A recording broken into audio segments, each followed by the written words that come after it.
Hello, and welcome to this week's tarot and oracle reading. Today it's a first quarter moon in Taurus, and we also have Neptune entering 0 degrees of Aries. I have done a previous video on this if you want to look at what this energy means, but this is a time where reality is fluid and a powerful time to consciously co-create with spirit. It's also a time of grounded action and committing to something you are working towards. Taurus is about embodiment, and first quarter moons are about working towards something. The first card we have today is Domination. So I would say from this, there may be a feeling of being trapped or feeling like you have a lack of control over a situation or circumstance in your life at the moment.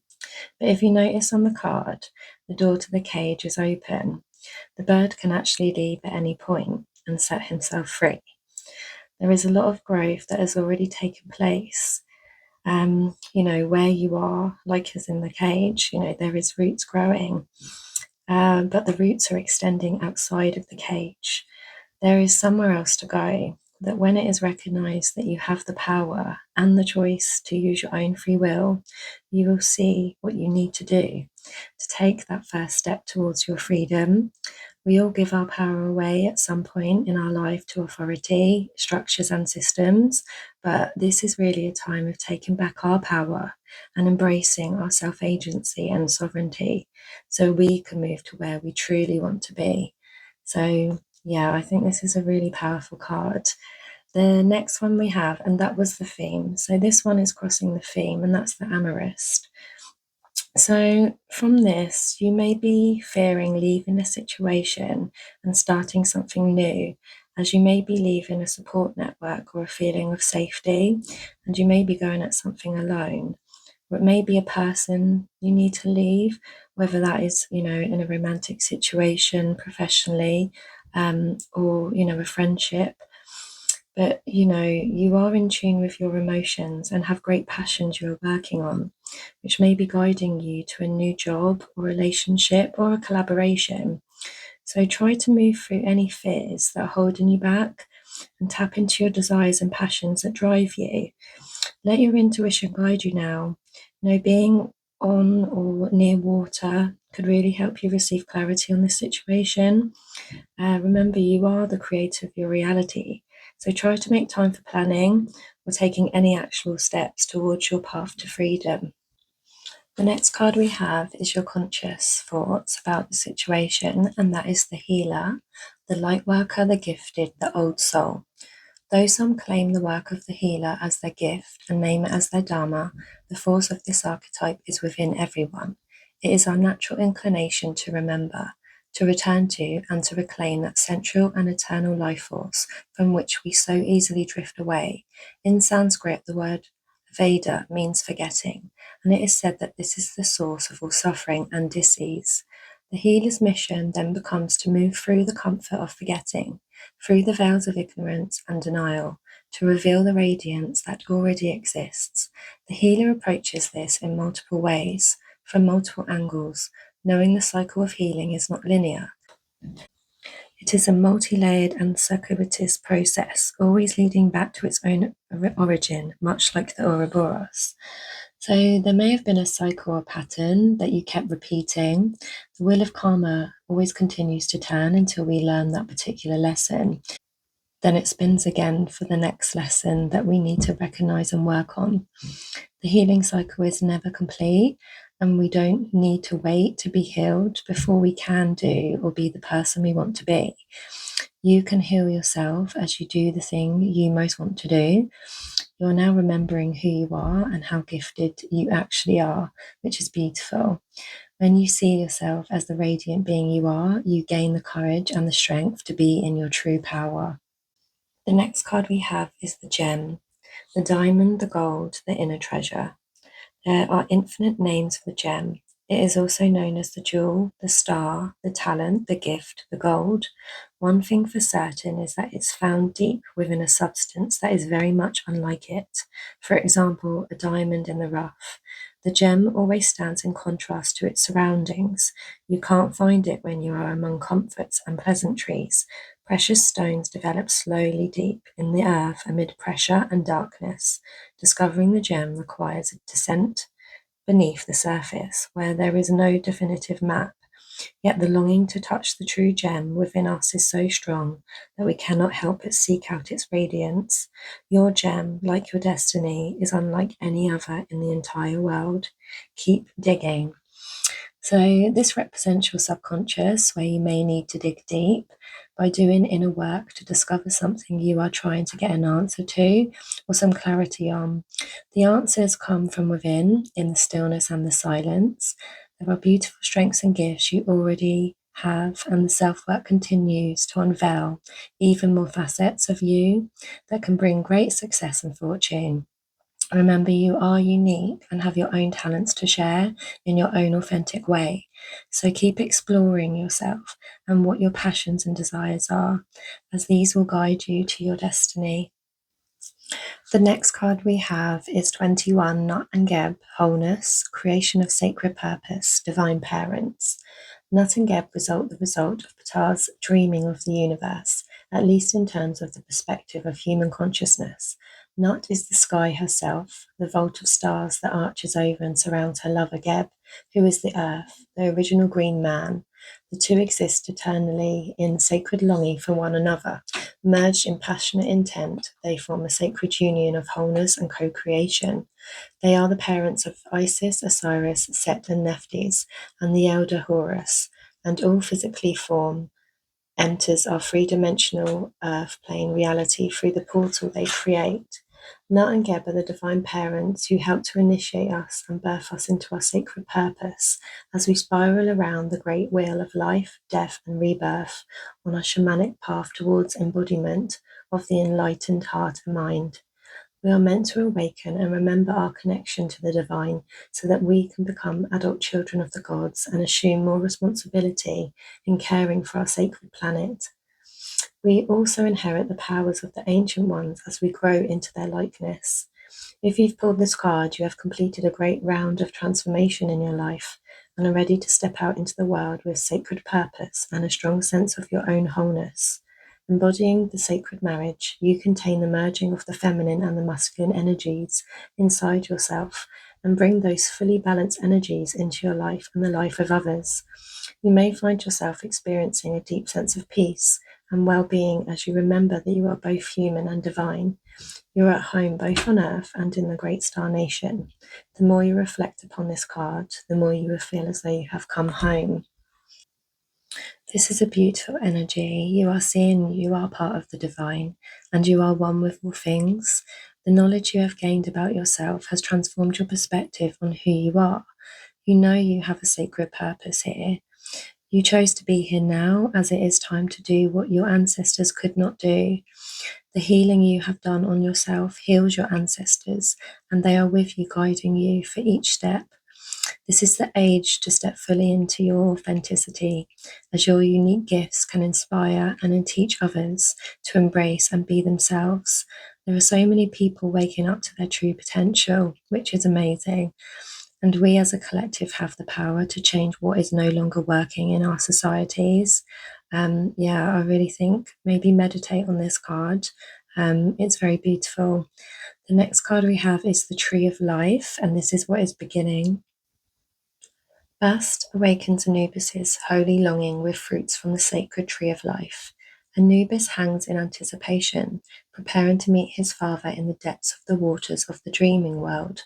Osiris awaits Anubis's surrender into his watery embrace so that renewal and rebirth can result.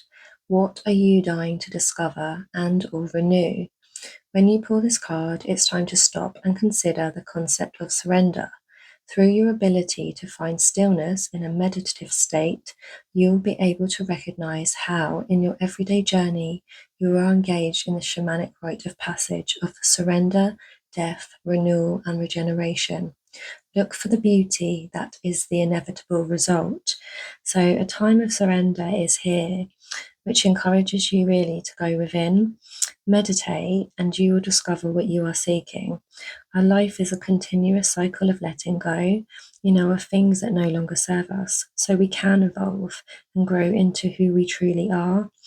Death of self or others can be painful to experience, but it's going through this pain that we discover parts of ourselves that were buried deep. We continually evolve and reshape ourselves and the world around us. Water as well can be a really powerful ally in receiving messages from our subconscious. You can you can do things like take a salt bath, ask the water to communicate any messages that you need to hear. You can bless your water before you drink it. Maybe really look up water and how you can use it in your spiritual practices or your magical rituals, as it's showing up here in quite a lot of cards. So we've got it in the above card, the below card, the Amorist. Neptune is also a ruler of Pisces, and that is related to water as well. So I always do this, but if you have a bath, like a salt bath, and you just lie in the water and you have your journal near you, you may receive some messages. Or if you go to the sea or a body of water or a lake or a river, using water can be very powerful to help you receive any guidance that you want to receive. The next card we have represents you and your energy, and that is copper, fertility, the womb, and Venus. In ancient times, on an island called Cyprus, copper was mined extensively to make vessels and tools. The island is the same fertile ground of Aphrodite, the goddess associated with the planet Venus and the forces of love, pleasure, and fertility. Such is the magic of copper. This golden-hued metal elicits delight and mystique, even a sense of awe. The copper card marks the arrival of Eros into the laboratory. It is likely the alchemist has been hard at work for too long, prioritizing scholarly pursuits over sensual pleasure. Get ready for a shift of priorities, for an awakening of the heart and the life-generating centers of the body. In the true alchemical experiment, nothing is excluded or separate from the work. Bring sensuality into the fold. Embrace it with reverence and curiosity. Aphrodite smiles upon you. Well, so when doing our inner work, and we're learning more about who we are, we can seem to forget to relax, and enjoy the simple things in life. Connections are really important to our growth. So use this time to be with others and have some fun, have some play, as this is just as important as the work you are doing.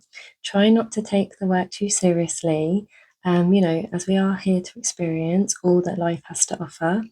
So life is to be shared, and love is the energy that connects all things. So try and get out of your own head for a bit and, do some things that your heart really wants to do just for fun. A lot of us can just forget to, just chill out sometimes and just have a good time with those around us. Whether that is partners, your children, your friends, online communities, whatever. By having the play and getting out of our head, that actually can help intuitions to arise. So the next card we have is Neptune, and that is energy coming in. So I think I said at the beginning that Neptune is entering 0 degrees of Aries as well. So I think it's quite powerful. We've got Neptune energy coming in. So divinity, mysticism, seeking. Neptune is the mystic's planet. Its transcendent energy projects toward the heavens. When the Neptune card appears, the seeker archetype is activated and doorways to new dimensions open. A voice whispers from beyond the earthly plane, perhaps calling you to a pilgrimage or new spiritual practice, or you may experience a meditative bliss beyond your wildest dreams. Divinity has arrived, whether you call it nirvana, samadhi, enlightenment, or just good old serenity. Amidst your spiritual awakening, remember that ultimately the work is not about you. The work is about what's bigger than you. Stay grounded in that reality, and you're likely to avoid Neptune's pitfalls of narcissism and escapism. History shows us examples of spirituality turned madness, so keep your woo-woo tendencies in balance with a little self-service. So, Neptune rules Pisces. So, Pisces is about dreams, illusions, the magician, the mystic, and ideals. So, for this, by doing things that take you out of your head and help you live from the heart, you will receive new insights and may have a shift in your direction and perspective. So, try and write some things down, any guidance you are receiving. if you feel pulled to a new practice or interest, really follow that thread. Neptune also rules Pisces, which I said, which does link to our dreams, ideals of what we truly desire. So any illusions you may have previously had are being stripped away. And you're stepping into a powerful time of bringing forth buried knowledge that is now ready to be witnessed. You may also be called, to really ramp up your magical practices or get into working with your ancestors and anything to do with past lives. The Pisces can symbolize transitions, times of deep reflection and of the in between. They are the dreamer. So you may be feeling quite called to go within and really use your intuition to let forth come forth any messages that you are hoping to hear at this time. The next card we have is our hopes and fears, and that is the Seer. See beyond the current situation. And so here in the card, her eyes are covered, so she can't see what is in front of her, but instead she is using her inner vision to create her reality with her intentions. You can't always see what is ahead and predict the future, but you can change your outlook and perception and set a vision of what you want in your reality. What are you manifesting, and what you are wanting to manifest doesn't show up in the timing you want. It shows up when it is ready to enter your life. So don't keep thinking, when will this happen, and be impatient. Know it has happened. Be in that vibration of love and use your visualizations to picture how you're going to feel as if what you want is already here. As I've said before in another video, this time right now, especially now on the 26th, this is a time of real manifestations, that they are very powerful to do at this time. We have the perfect conditions for abundance, for those that are ready to receive it, to come in. Remember, it's about the co-creation with the universe. We're really entering a new way of being. With all of, there's so many different planets that are shifting, and there'll be quite a lot going into Aries as well. The leader, there's fire, so good connection with spirit as well is coming. So really use your vision to the best of your advantage. Really get clear of what you want and what you want to show up in your reality. So the next card we have is the outcome on the key, and that is Winter. Take care of your needs. So the picture you have for yourself and the life you want is something worth working for. You may feel fear of the direction you're being pulled towards, as it is the unknown. But trust, you will always have what you need when you need it. You take the steps towards it, not just hope it comes to you. It is about the co-creating with spirit. You need to take the lead, as you are a sovereign being and your choices are your own. So really own them. You are guided towards your freedom by using this time to really go within. Take care of your priorities, which includes you, not just everyone else around you and your job, and really, really focus on self-care. Then when you feel ready, take action in any way towards your goals. This card is Winter, and winter, although they say it's a time of hibernation, this time of year, with all of these, crazy things we've got going on with astrology, this is actually a really good time to manifest and create your reality. The wolf, he is active all year. He doesn't hibernate. So, be the alpha, be the wolf, and be the one who takes the initiative and takes the lead. So we've got an angel number card today, which is 0707, compromise, self-awareness, forgiveness, professionalism, empathy, tenacity, and freedom. Let go of what no longer serves you. Stop holding on to grudges, express your emotions, and aim towards a compromise. When there's a lack of understanding, it's best to just move on. The truth will set you free.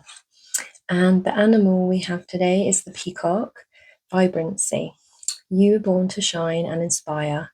Practice humility to avoid jealousy.